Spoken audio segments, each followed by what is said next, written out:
Hola, ¿qué tal? Ya estamos aquí. ¿Qué tal a todos? Estamos de regreso. Vamos a seguir con nuestro programa que teníamos establecido.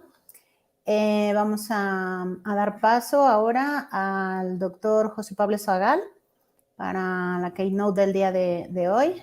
Ya lo tenemos por aquí. ¿Qué tal, José? Hola. Bien, hago una pequeña introducción antes de empezar con su charla. José Pablo Zagal es profesor del Programa de Ingeniería y Artes de Entretenimiento en la Universidad de Utah. El doctor Zagal pues, está involucrado en diseño, desarrollo de videojuegos hace ya varios años, desde finales de la década de 1990, cuando trabajó en diversos juegos educativos para niños. Y además, desde 2000 ha estado enseñando, pues ha estado como profesor básicamente. Es autor de varios libros que seguramente muchos de aquí ya los conocerán. Justo ahora hace un momento estábamos hablando de los libros de cuando nosotros nos conocimos, gracias a Lulu Literacy, que nos conocimos, de ETC Press, que fue en 2010 cuando lo escribió. Pero también tiene el libro de Videogame Ethics Reader, de 2012, y el Role Playing Game Studies de Routledge, que es de 2018. Y hoy pues, tenemos la fortuna de tenerlo aquí con nosotros y para que pueda hacer una ponencia. Y yo los dejo ya con él directamente para que lo disfruten. Gracias, José, por estar aquí con nosotros. Muchas gracias. Un honor y un placer estar con ustedes esta tarde. Estaba pensando en las zonas horarias. Sí, acá estamos de tarde y creo que en México también. Muchas gracias por el honor y la invitación. La ponencia la voy a hacer en inglés, eso sí. Espero que ojalá no sea un problema. Más que nada es trabajo nuevo que voy a estar presentando hoy día. Así que todas estas ideas todavía están como en proceso y en inglés principalmente. Así que voy a hacer el switch al inglés y podemos proceder a hablar sobre videogames y gimmicks. So, video games are gimmicks. And what does that really mean? And what do I mean by that? I think the first thing we need to think about is, well, what is a gimmick? And here I'm going to rely on Oxford Dictionary. A gimmick is a trick or device intended to attract attention, publicity, or business. So we're going to explore this definition and what it means in the context of games more fully throughout the rest of I think, approximately 45 minutes. I think we'll try to leave 10 minutes for questions at the end. And if that's not the plan, I will probably hear about it in the comments or in the chat. So I'd like to take you back in time to 1985. I have a story that involves a company called Nintendo. I'm guessing many of you are familiar with Nintendo. So in the mid-1980s, Nintendo was interested in releasing its Famicom game platform. The Famicom had been released already in Japan, and it was thinking about bringing it to the United States. And things didn't really look very good in the United States. There was the infamous or the famous video game crash, which had led a lot of retailers feeling kind of hurt and worried and unsure about what video games were, what was the future. The basic sentiment was that video games were a fad. The fad had passed, and now it was time to move on to new kinds of products. And so Nintendo decided to try a new strategy to position its Famicom system, not so much as a video game device, but rather as a sort of computer. So they presented it at the Winter Consumer Electronics Show early in the calendar year, and they called it the Advanced Video System.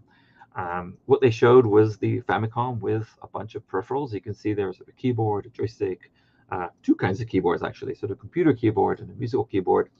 The idea was to make this device seem more like a home computer rather than a video game machine. That approach did not work. They got very little interest, and so Nintendo had to sort of regroup and go back to the drawing board and figure out, okay, how do we actually get the Famicom system into the United States, into retail environments? How do we get retailers to be on board with selling this device? So they came up with a couple of new ideas, and this idea involved this little guy here on the right, the ROB, which stands for Robotic Operating Buddy. Okay, they decided to try something out with this robot. They also changed the name. This is the moment where it changed from the Advanced Video System to the Nintendo Entertainment System, or the NES. And they decided to create a bundle. So take the NES, bundle the robot with it, bundle a light gun with it as well, now known as the Zapper.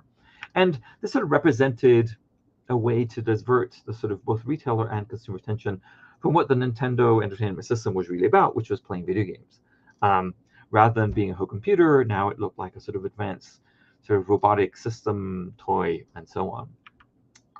The ROB was, and this here I'm quoting Nathan Altice in his book I Am Error, was the bait that finally caught the industry's interest.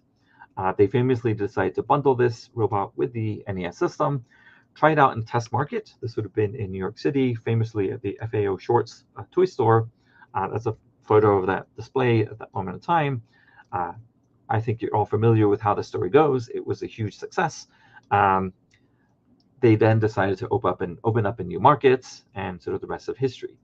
That's a history that even at that time, Nintendo was very much aware of what had happened and how this little robot had to help them open up the marketplace and to get their system into the hands of consumers, who then started to play video games and realized quite quickly that it was a fantastic games machine with some great games. Nintendo itself released an advertisement for the NES system, which this is the top part of that advertisement.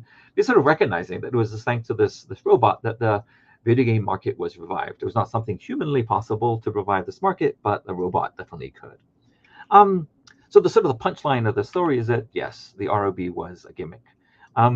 It was not the first gimmick, and nor would it be the last gimmick.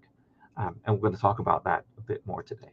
So fortunately for me, for the purpose of today's talk, Sian Nai wrote a book called The Theory of the Gimmick, the subtitle being Aesthetic Judgment and the Capitalist Form. And in her book, she describes sort of the role and the importance of gimmick plays in industry and commerce at large. She doesn't talk specifically about video games, she's talking about sort of gimmicks in general. And she describes the gimmick thus. The gimmick is an object, any commodity, not necessarily an artwork, that strikes us as aesthetically suspicious because of the way in which it seems to be working either too hard or too little. The gimmick is a flagrantly unworthy, yet still perversely attractive thing.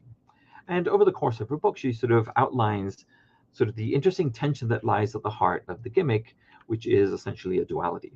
And what she means by this, she says, look, the gimmick, it works too hard, it works too little.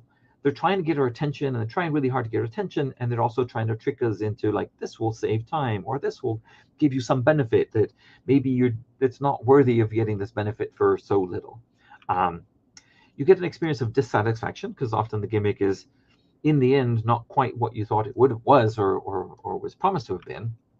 And you also get an experience of fascination. We're drawn to the gimmick because of its very nature being sort of attractive.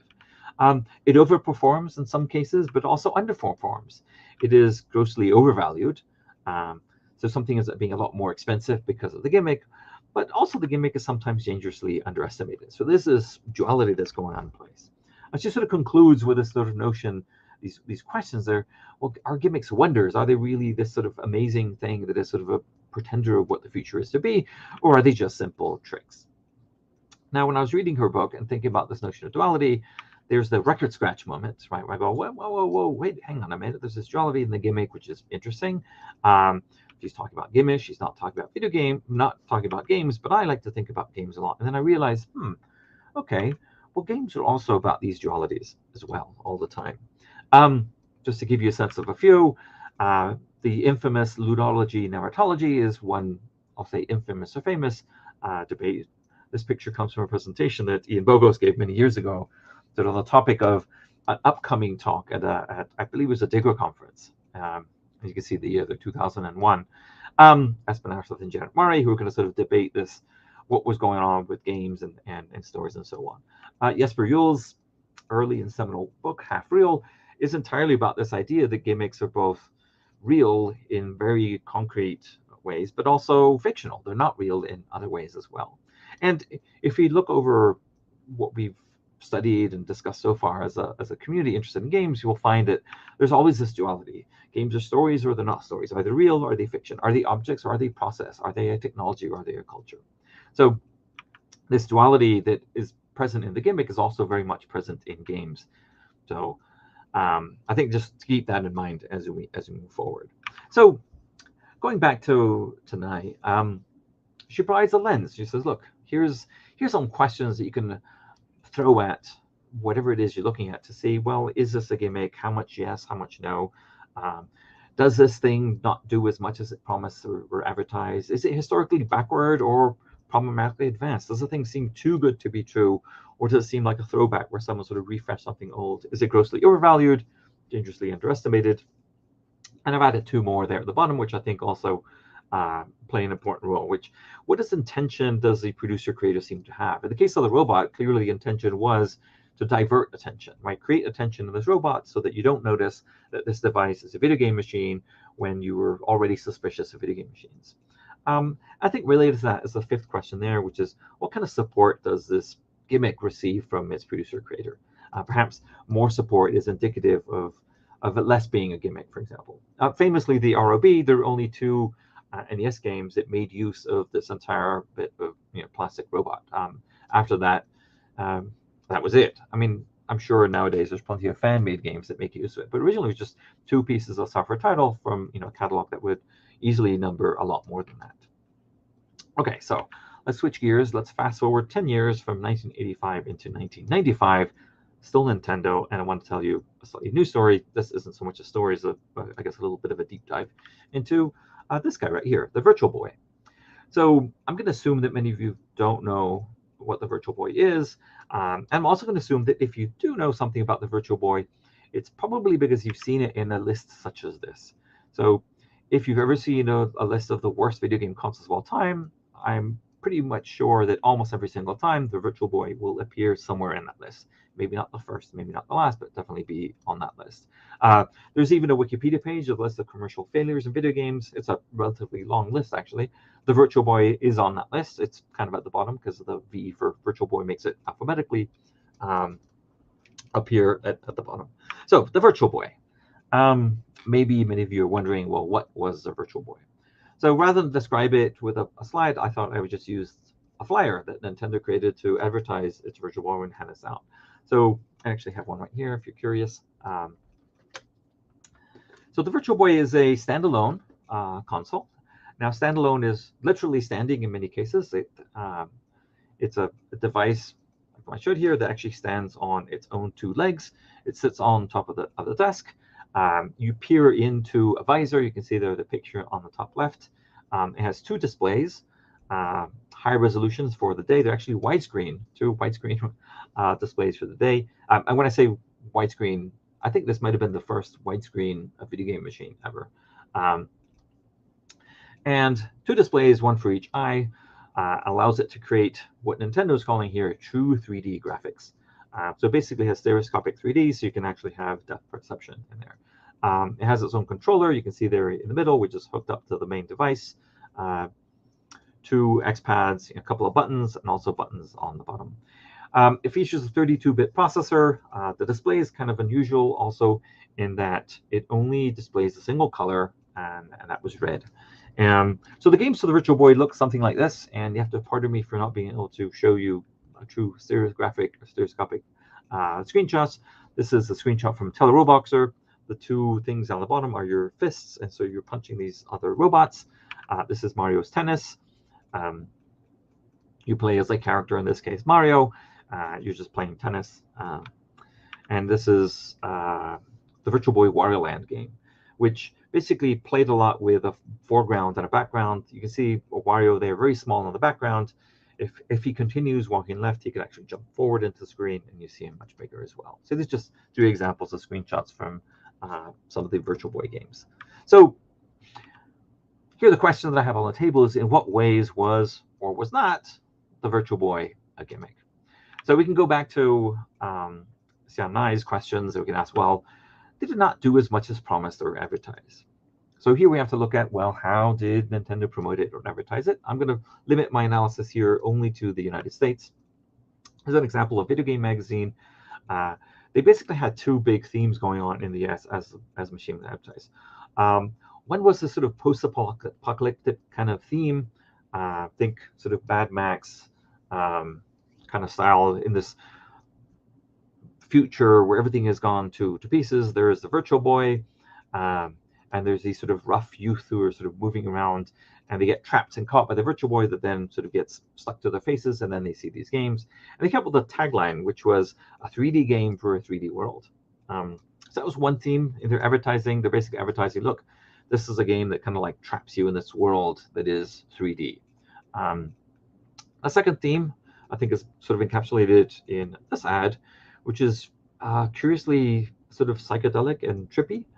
Again, there's a catchphrase there at the bottom. I'm not sure if you can see it. It says a 3D game for a 3D world. So they're really sort of emphasizing this idea that this game has a 3D world. And this theme actually continues. The Virtual World comes out. It doesn't sell too well. They quickly start to discount it. And this is an example of advertisement once it's already out. For a new low fare to the third dimension, now only $99 in the United States. Now, why are they doing this? Why are they emphasizing this sort of third dimension? Well, it's because obviously the device allows you to see in stereo 3D.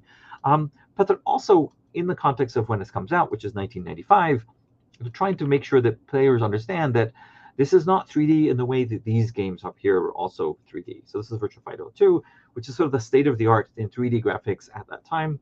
Very polygonal, but not stereoscopic. Star Fox is, I guess, another example. We can see sort of very early days of 3D graphics when polygons and such were just starting to make their way into arcades and also sort of home devices. So they're basically trying to say, look, when we say 3D, we don't mean 3D polygons, we mean 3D like depth perception. So that's one aspect. So that's one way that they were trying to sell this device. The second thing they did, which is a big part of their push in the United States, is that they partnered with Blockbuster. Now, Blockbuster, maybe you don't remember, there was a moment in time where people would go to a shop and rent a movie. VHS tape is definitely what was the norm in the mid-90s, early 90s here. But Blockbuster also had a system where you could rent video games. You would rented consoles themselves. So this is an ad for Blockbuster, so advertising how you could, rent a video game, take it home and play. This was actually something Nintendo did not like very much, but when they were getting ready to, Nintendo actually sued Blockbuster for copyright infringement regarding Blockbuster's rental service. And one of the key points in that case was actually that Blockbuster was photocopying the manuals for the games and putting those in the boxes when clients would take home like the cartridges in the box. They'd get like a photocopied version of the manual. By the time the Virtual Boy is about to come out, Nintendo sort of changed its tune, and they launched a partnership with Blockbuster and a couple of companies where you could rent a Virtual Boy at Blockbuster with a couple of games, take it home for the weekend, play the games, and actually, if you liked it, you could come back and then you get a voucher and you could basically get a discount on a Virtual Boy system. Nintendo did this actually. They came out with these special cases to carry the Virtual Boy. These are sort of collector's items nowadays in the Virtual Boy sort of fan community. And so what they were really trying to do here was let people try and see. Rather than here, the Virtual Boy is super cool. There's like, it's super cool. You should try it out. Let's make it easier for you to try out. Go to Blockbuster, rent it for a weekend, and then buy it with this discount. Needless to say, the campaign was successful in the sense of a lot of people did rent the Virtual Boy, but not so successful in terms of the follow through with sales. So if you're thinking of the gimmick here as a bait and switch, right? I'm going to try to trick you into getting this thing by withholding some information about it or withholding the real experience. This is something Nintendo is very much trying not to do. And so, on the marketing side of things, we can think, well, maybe they weren't exaggerating. They were basically, perhaps unusually for marketing, being honest about what they could do with the Virtual World players can do, what players could experience. So let's jump now to Xian's second question. Is it historically backward or perhaps problematically advanced? So when a lot of people think of the Virtual Boy, they make this association, which is an obvious and easy one to make because they're doing virtual, to virtual reality. So this is sort of state-of-the-art, an example of early state-of-the-art virtual reality in the early 90s. So Virtuality was a company that made a lot of arcade systems to experience virtual reality in the arcade in person. You put on this heavy helmet, you'd have a controller, you'd have some sort of sense of motion detection, so you would look around, and they had a series of games. One of them was this pterosaur game where you could fly around and also run around, and it was kind of a deathmatch kind of experience. In that way, virtual reality was a cutting edge of technology. These are three examples here. The CyberMax was an actual consumer headset that came out. They could hook up to your computer, play games. The eyeglasses providing a sort of similar kind of experience.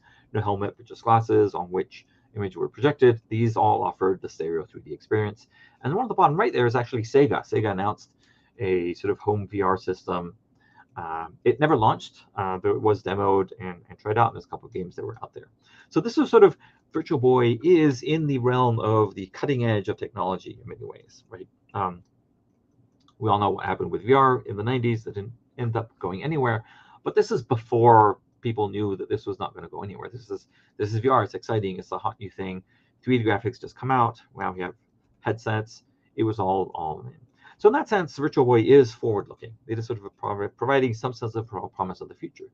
But on the other hand, Virtual Boy is also backwards-looking in a historically kind of unusual and strange way. This is a paper peep show, Victorian era. So at the very bottom, there's two holes. You would look through this and you see, sort of a diorama. And you notice there's different layers. And this is sort of the experience of playing the Virtual Boy. As you look through this device and see, in the case of the Virtual Boy, the screens. So the peep show is perhaps what the Virtual Boy was closer to. There's another example of this. Again, it's a viewer. You look into the viewer and you see these sort of images. In the case of the one on the right, you actually do see them in stereo. In the case of the left, the same, but again, you're using your two eyes. Now, the problem here is that the Virtual Boy is both of these is actually more like this one than the virtual reality, because anyone who's actually sort of looked at what the Virtual Boy could do would quickly say, yeah, the Virtual Boy is not actually virtual reality. So it sort of looks like the future, but isn't really. And this is frustrating in a sense, because whenever some article comes out, they'll say, oh, let's talk about the Virtual Boy, the VR headset that Nintendo put out, when actually it wasn't a VR headset at all. Like, you couldn't even put it on your head. It was more of a viewer into a stereoscopic environment. There was no motion tracking, no head detection, no motion movement.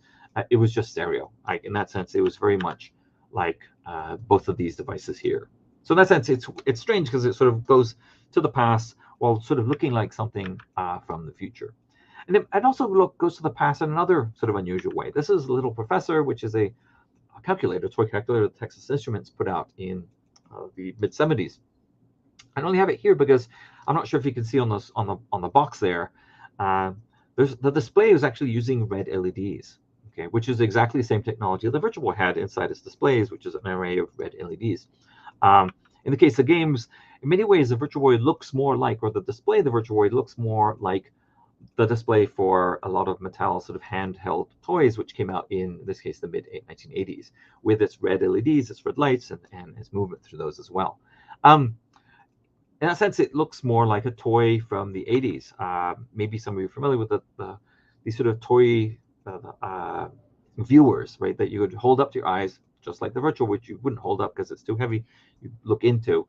Notice it's still got the red and the black. This one right there, the Tommytronic 3D, right? It does offer stereo in different ways. So in some sense, the Virtual Boy is a throwback. It's kind of like a toy. It's kind of like these old viewers, but people are imagining that it is sort of a virtual reality system from the future. Now, in terms of looking forward to the future, I want to highlight the Virtual Boy's controller. That's right there. I'll show you the opposite side of the controller. Notice it has two trigger buttons. I'm going to ask you, and this is perhaps a bit of a rhetorical question, what shape does a modern video game controller have nowadays? And I would hold to you that it is exactly this shape. Now, was the Virtual Boy the first controller to have that shape? Not quite. A Sony PlayStation beat it by a couple of months. But by the time the Sony PlayStation come out, they sort of redesigned the controller. It's interesting. The original PlayStation controller was slightly different. Maybe this is a case of two companies converging on a similar design at the same time, right? So in that sense, the Virtual Boy's controller is quite futuristic in interesting ways. For those of you curious, the button mappings are symmetrical. The idea is when you're in the Virtual Boy, you can't actually look down and see your hands, and so they wanted to make sure that people who were left-handed or right-handed could use their dominant hand either way. So most games actually mapped the buttons exactly the same. Not all of them, but many did. So again, it's sort of complicated. The Virtual Boy is forward-looking, backward-looking. It's sort of a mixture of both. It depends on whose impression of the device you ask. Like, what association did they make with it? Do they think of it as a toy? Do they see it as a sort of a stereoscope? Do they see it as a VR system? Okay, let's move on to another question. Was it grossly overvalued or dangerously underestimated? And this one's also kind of interesting. So the Virtual Boy's launch price in the United States was $179. And I'm going to show you now what other systems were out at that time and what their launch prices were and roughly when they came out. So I have 3 different categories. These are the rows: home consoles, handheld devices, and home VR systems. And the first column is cheap, and then we go all the way to the more expensive end of things. So if the Virtual Boy is a home console, like the Nintendo 64 or the PlayStation or the Saturn, at $179, it is actually pretty cheap. And we can explain this. Maybe it's, well, the graphics are worse, it's only a single color, and so on and so forth. But it's also cheaper in the sense that for home console, you need to have the console, but you also need to have a television set in order to play. And the Virtual Boy is sort of self-contained. You get the displays, you get the controller, everything is good to go. Okay, but maybe we don't agree, or we don't think that the Virtual Boy should be in the category of home consoles. Maybe it should be in the category of the handheld. Even though the device isn't really handheld, it is portable in ways that the home consoles are typically not. In this sense, now in this new category, we can see the Virtual Boy's price is putting it perhaps on the more expensive end of the spectrum compared to the Genesis Nomad, that's the Sega handheld that played Sega Genesis games, the Atari Lynx, both of these in the sort of 180 ballpark, which is exactly what the Virtual Boy costs. So, okay, if the Virtual Boy is a handheld system, then maybe it does fit in that category. It's on the expensive end, but it's not outlandish. It's not so expensive that people are like, oh my God, what is going on here? Now, if we think of the Virtual Boy as a VR system, we'll notice now that the Virtual Boy is now again on the cheap end of the spectrum compared to, and these are all consumer VR systems, not sort of industrial or these are all basically for the consumer home market. The cheapest you get was the VictorMax Stuntmaster. Came out, launch price in '93 was $220, and we go all the way up to the almost $1,000 for the Fortitech VFX1. There's a Virtual I/O glasses, which I had a picture of earlier, and a CyberMax as well. All the home VR systems required, in addition to the VR system, you need to have a reasonably high-end personal computer at that time, so PC computer. So the cost to actually use the home VR system was much greater because these systems did not stand alone. When compared now with the Virtual Boy, which is standalone, if you consider a home VR system, we're kind of this weird space where, okay, well, I guess it's cheap, but sometimes it's expensive. And so is it a gimmick or not? Well, again, it depends. It depends on what people thought it was and what category or product category they felt it sort of fit in, right? If you're thinking of it as a handheld, oh, then maybe it's too expensive for not doing a lot, let's say. It's got worse graphics than the Lynx. It doesn't have color. It's got better battery life, but it's got a cool controller. Like, where should it actually live? Okay. Is it grossly overvalued? I don't know. It depends on what you thought it was. Is it dangerously underestimated? Well, I don't know. It depends on what you thought it was. Okay. Let's move on to my bonus questions, the 2 ones that I've added to the very end there. What intention does the producer creator seem to have? What kind of support does it receive? Now, it is well known that the Virtual Boy was intended as a sort of a stopgap. Nintendo needed to release a product, wanted to release a product before its Nintendo 64 console released, which is very delayed, and so losing ground to both the Saturn, which had come out earlier, and the PlayStation, which had also come out earlier. So the Virtual Boy sort of fit in that space. It was a new product that could come out at a moment in time where Nintendo needed some new hardware to show off. But did they intend for it to just be some new hardware to sort of throw out there and then abandon, or was there actually an intention to continue to support it? So the screen shows all of the commercially released games that came out for the Virtual Boy. The ones on the left are the US boxes. The ones on the right are the Japanese ones. The ones on the top are the ones that were simultaneously, or not simultaneously, released in both the US and in Japan. The ones on the bottom there on the left are the ones that were US exclusives, and the ones on the right more Japanese exclusive. So the Virtual Boy has a total of 22 different games. Now the question you might ask, okay, for a catalog of 22 games, or what eventually became only 22 games, How many of these games were written by Nintendo? Did Nintendo put its money where its mouth was? Were they actually supporting it with their own titles? And the answer is, well, yes. These are the 5 titles that Nintendo developed, produced, and released. It's 5 of them. 5 out of 22 is roughly 25%, which seems reasonable. Were they planning more? Yes, they didn't get to actually release them in the end. But so far, it seems that Nintendo was committed to that. Now, next question we can ask is, well, okay, they put out 5 games, but were their games actually interesting and using their own valuable IP? Okay, and here the answer is, again, yes. Now we narrowed it down to, from the 5 down to 3. These are 3 games that feature famous or infamous, in the case of Mario, characters from their IP, right?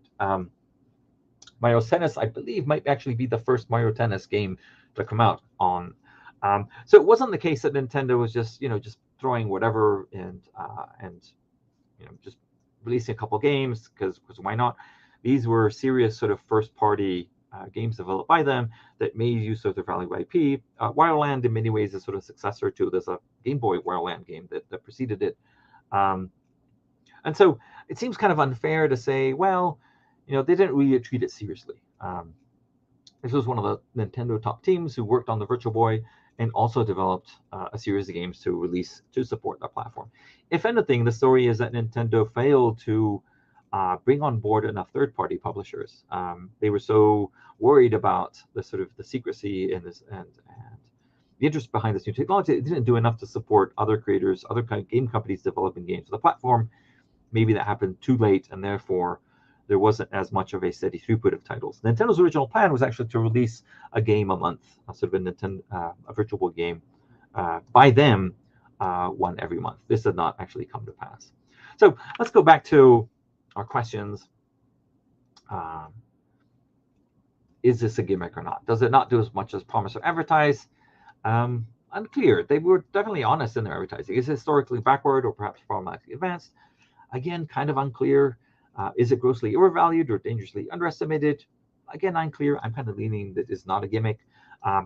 Did Nintendo have serious intentions for it? Did they provide the kind of support you would expect? I think they did. So sort of what I'm saying is that it seems like it's kind of hard to argue that the Virtual Boy was a gimmick. Now, that's not really my point here. And I'm going to take you back to my starting slide and say, well, my slide says, the title of my presentation is that video games are gimmicks. And here I am saying the Virtual Boy seems to not be a gimmick. So what is this all about? What is actually my point? So if we go back to the original definition and we say, okay, what is a gimmick? A trick or device intended to attract attention, publicity, or business. And I would say, well, it could be all 3 of those: attention, publicity, and business, all 3 of them. And here I'd like to cue a couple of game developers, professional game developers. This is Andrew Soldice, lead designer and developer for Tunic. In a recent interview, it was an article, not an interview, in Edge magazine. Here I quote, "Games are about novelty. You want something that is new and fresh. Otherwise, you could just play the old one." And he's talking about the challenges he had in designing Tunic. This is Warren Spector, a longtime industry veteran. He recently published an article on Game Developer, sort of reflecting on his 40-year careers in game development. And here, again, I quote, "Things still change every day, just as they did when I started. New genres, new graphical approaches, new distribution methods, new multiplayer modes, new business models, and so on. There's as much innovation possible today as there ever was." And he's kind of saying how exciting it is to still be in games 40 years later. This is Jonathan Blow, recently speaking in a podcast called The Fourth Curtain, which I highly recommend. Andrew's podcast, this one's not in quotes because I'm paraphrasing. He basically talks about his experience making games. It's like, yeah, because new things to do in games are selling points. And if you think of these 3 industry professionals, and I had many more examples as well, this is not a new idea. If you go back to this idea of the trick or device intended to attract attention, publicity, or business, and we ask ourselves, well, what kinds of things are tricks? What kinds of devices exist in games that sort of beat this? Well, it's going to be features. It's going to be a mechanic. It's going to be some technology, some genre mashup, some distribution method, some interface, some famous person attached to a game, some famous, et cetera, et cetera. I think now is where we're getting to this idea of like, okay, this is where the heart of the games and the heart of the gimmick are coming together. I recently finished reading Frank Lance's The Beauty of Games book. I highly recommend it. It's a really easy read, really fun, nice and short also. And in this book, and I forgot to keep track of the page number, so I apologize. Again, I quote, "In academia, the study of games is often poised awkwardly between the institutional customs of the sciences and those of the humanities. Games are often treated as a category of technology in a way that misses the ways in which they are also a cultural form." So he's talking about this tension that we have in the scholarly work involving games, right? Maybe sometimes we focus on them too much as a technology and see that as driving everything, and then we forget how they are also culture. And maybe sometimes we focus too much on them as culture and they forget that it's also technology. And I kind of I think Frank is correct, but I also think he's wrong. And here's what I mean. So this is a picture I took inside my office. It's a lot of games, right? And the thing we can't forget, which Frank seems to forgetting when he's sort of making this contrast between the technology side and the culture side, is that each of the games on this shelf here, every single one of them, are also products. And these are products that were sold, designed, intended to be sold, hopefully, for profit. Maybe they weren't successful that way, but that was always the intention. That was always the reason behind it. So every single one of these games has or is a gimmick.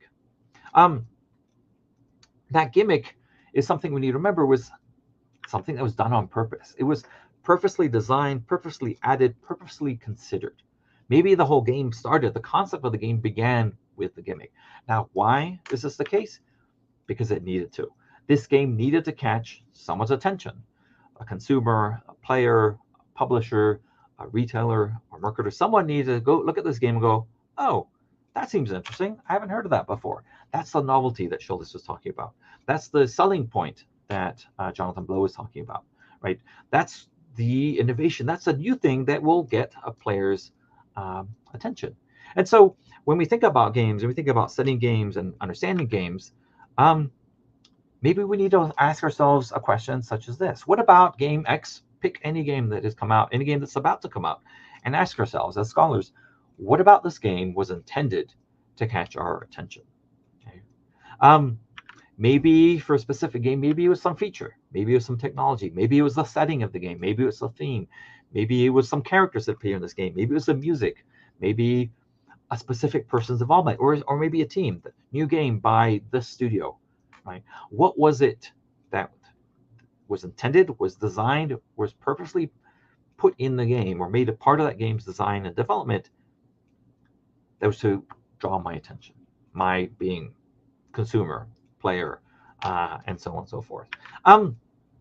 Basically, my point here is that if we really want to understand what a game is about, if we want to understand why a game is the way it is, if we want to understand how a game came to be, we need to know how the game is or was, if it's an older game, a gimmick. This is a crucial part that I think we often gloss over. We don't talk about, right? When we study games, when we analyze games, when we discuss games, when we just talk about the trajectory. And this matters because if we actually look at the history of video games, we'll see an arrow, let's say it points upward. Let me give you another example. Again, I seem to be picking on Nintendo a lot. In 1997, Nintendo released a Rumble Pack, which is an accessory, an add-on designed to be plugged into the bottom of the Nintendo 64 controller. When enabled in certain games, this Rumble Pack incorporated a motor and gave the player sort of haptic feedback. Your controller would now shake when, if your car was going off the track, for example. This is April 1997. By the time we get to November 1997, the Sony DualShock controller, the DualShock is a controller that now incorporates Rumble out of the box. It's called DualShock because it has two motors instead of the one that Nintendo's Rumble Pack had. Nowadays, Rumble is standard. It's not a gimmick. It isn't anything special. It's something that we expect. And if you think, well, that's a sort of a really fast trajectory, actually Sony itself experimented with this idea in 2006 for the PlayStation 3. They released a new controller called the 6-axis controller, which detected motion, had no rumble. That did not last very long. People were upset. People were angry. And Sony quickly released the DualShock 3, which then became the standard packing controller for the PlayStation 3. Right? So rumble is standard. if I were to ask you what's the gimmick in Elden Ring, maybe there's two things. A large open world with Dark Souls style gameplay. From Software famously Samus's style of gameplay, that then they said, well, let's take that, make it open world. And also world building by George R. R. Martin. Okay. My point is, what we're seeing happen here are two things that are important. One is innovation, and the other is evolution. So that's what the gimmick does in games, right? It is a way to move things forward. It is a way to constantly innovate, bring innovation, bring evolution, and bring change in games. If you look at games of old and we ask ourselves, well, how do we get from this game to this new game? The gimmick is it gives you one of the many reasons for each of those steps in between. Someone needed to come up with a game that was different from the one that came out before, differentiate itself, had some new gimmick, a novelty, something to draw attention, and then that became a thing. That became standard. And then the next game comes along and they say, well, we're like this other game, but we're adding some new thing. And then that became standard, and so on and so forth.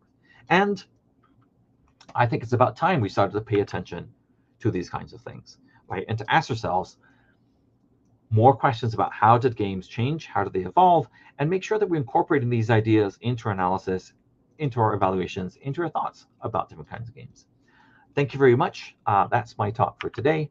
I do want to recognize and acknowledge I got a lot of pictures from lots of different sources. So here's a list of the main sources for my pictures.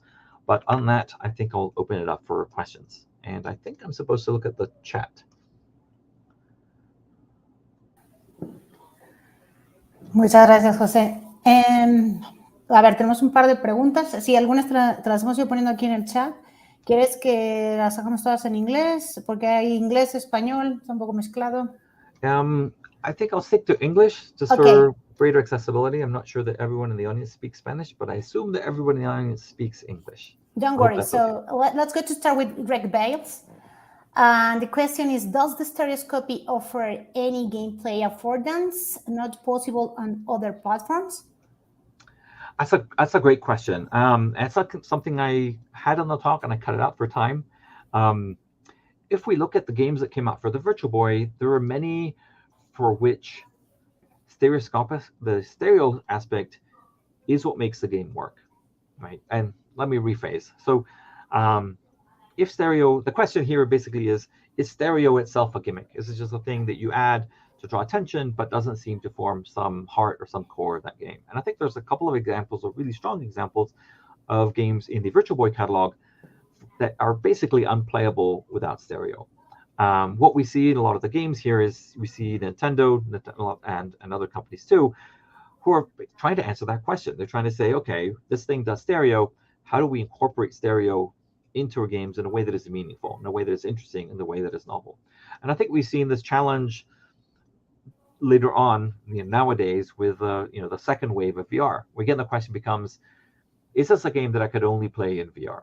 Right? And if the answer is no, then maybe you could say, well, okay, maybe this is more of a gimmick. But again, to my original point is, in this case, you could say stereo is a technology that is then driving forward design innovations, right? Now designers have this tech, that's going to be on the back of the box as a selling point, and now I need to make sure, how do I make this an interesting thing to pursue in our designs? It's the sort of thing that takes time. I'm not going to say that every single game in the Virtual catalog is somehow like deeply intertwined in terms of gameplay with stereo, but there are definitely a lot of examples where they are not really playable in stereo, or they are interesting because of the stereo component. Okay, so let's move to the next questions from Blanca.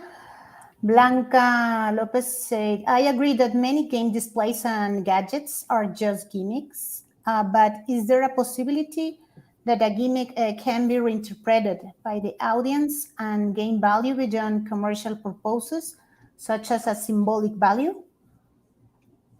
Yes, absolutely. I think what's interesting here is to ask ourselves, well, sometimes the gimmick becomes standard and then it is no longer a gimmick, right? But the Rumble, back in the day, we might have said, oh, it was a gimmick. And if you actually look at when Nintendo announced this Rumble Pack, a lot of the reviews would comment on, oh, here's this device that comes out, is this a gimmick or not? And the reviewers are sort of commenting on this question, trying to answer this question, trying to make sure that the audience understands, is this thing actually adding value, or is it not really? Does it do as advertised? So the same questions that Xian Nagai is offering.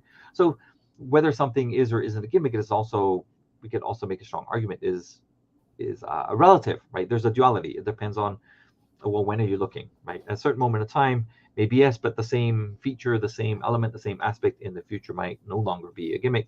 Maybe because it's become standard, maybe because it's expected, maybe because it becomes sort of commonplace, even if not necessarily standard. I think that's an interesting thing to also look at. Again, if we think about the history of video games, their design evolution, how they change over time. And the key thing to keep in mind is that at the moment in time when something is being proposed, right, when something is being announced, a new game is coming out, nobody at the time knows what the future will hold, right? Nintendo might have intended for the robot to be a way to distract attention, but it could have been, right? It was a definite possibility that maybe the robot actually ends up being the really exciting thing that people actually caught on. And so maybe the history of the NES could have gone in a different direction because the robot actually ended up being the really successful and popular part of the NES. Okay, so our next question is connected with this question. With the first question. So it's Jose. It's another question that I received via WhatsApp, and say, what about the metaverse? It's a trick to intend to attract attention. So does it for any gameplay different to other platforms? So the question is, I guess, is the metaverse a gimmick? And I have to say yes, because I think everything is a gimmick. But I can't predict the future. So we don't know yet what will happen, what will stick, what will not stick, what will become the new path for evolution. If you ask me, the consumer, I'd say, metaverse, I'm not really seeing the value, or the thing that people are saying is interesting is perhaps not that interesting to me, right? This idea that maybe I have my own, so one possible version of the metaverse that people talk about, because there's so many different, is this idea that I have my own digital elements, right? Maybe I have a character model, maybe I have some weapons or something that I can move across, different games, different platforms and so on. So this idea of digital ownership, but also transportability. Maybe it is the case that digital ownership is what ends up being the big driver for future innovation, or maybe not, right? NFTs seem to be like a bad word nowadays. But on the other hand, we are getting increasingly accustomed to buying sort of digital content with limited ownership. So maybe the next version of that is no longer limited to the platform, but broader ownership differently. But then again, we're also seeing the other angle of like, what is interesting is this transportability. And I think there we might actually see more ideas. Again, if we think about it in terms of innovation, this idea that I could take my character from one game to another game to across different games might not be possible now, but that's what we are thinking of as the possible future direction to look at. And now we can look backwards and say, have we seen this promise in an earlier guise? And I think crossplay is a nice example of that, which is sort of very recent. This idea of now this game features crossplay, so you can play on your PlayStation against people on their PC computers. So now that notion of transportability is perhaps somewhat of a solved problem technically, and also now becomes maybe a bit of an expectation, right? Players expect to be able to play on their PlayStations versus against players on their Switches and against players on their PCs. So the notion of transportability across different games is becoming more normalized, less of a gimmick, right? And I think that's what's interesting, I guess, to think about here. I'm not going to sit here and sort of predict the future, but I think this question is, well, people who are putting out there are trying to predict the future, and we need to see, okay, what is it that they're trying to get us to be interested in, and then are we really excited or not about that? Okay, one question more. Ruben Dario said, which is your opinion of tech initially designing for games, finding a new niche, something like Kinect becoming sort of a cheap mock-up tool? Yeah, that's so interesting, because I think like Frank Lance was saying, yes, games are technology, they're also culture. And because games are technology, that means they can also influence other technologies, right?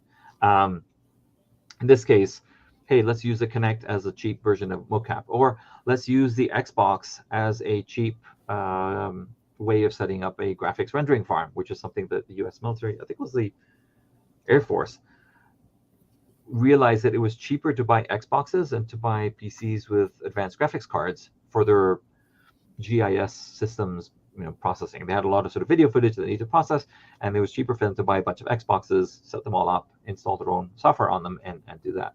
So, yes, I guess a different way to think about it is something that is standard in games can then become a gimmick in some other area, right? In some other area of technology, perhaps some other area of culture. Again, it's the business question we often seem to forget, right? Someone thought that this thing would sell, that there was a market for this, and they pitched it that way. Or someone saw an opportunity in a new market with a thing that was another place, and that was their gimmick. Like, oh, it's mocap, but it's super cheap, right? Oh, it's mocap, but it has, some other thing. And that angle, again, is sort of the angle I'm trying to encourage people to think about more, right? What is the novelty? What's the gimmick? What's a thing that is supposed to drive interest? Okay, I think we don't have more questions. Yeah. So thank you so much, Jose, for sharing your insights and expertise with our audience. Your presentations was truly engaging. So we appreciate your valuable contribution to our event at our first DIGRA Mexico. Thank you so much for being here. Thank you very much. Thank you for the invitation y espero que nos veamos todos pronto en Guadalajara. Así es, nos veremos pronto en Guadalajara. Gracias, José. Thank you, bye-bye. Y al resto nos vemos más tarde en la UNAM presencialmente, ¿de acuerdo? Gracias, hasta luego.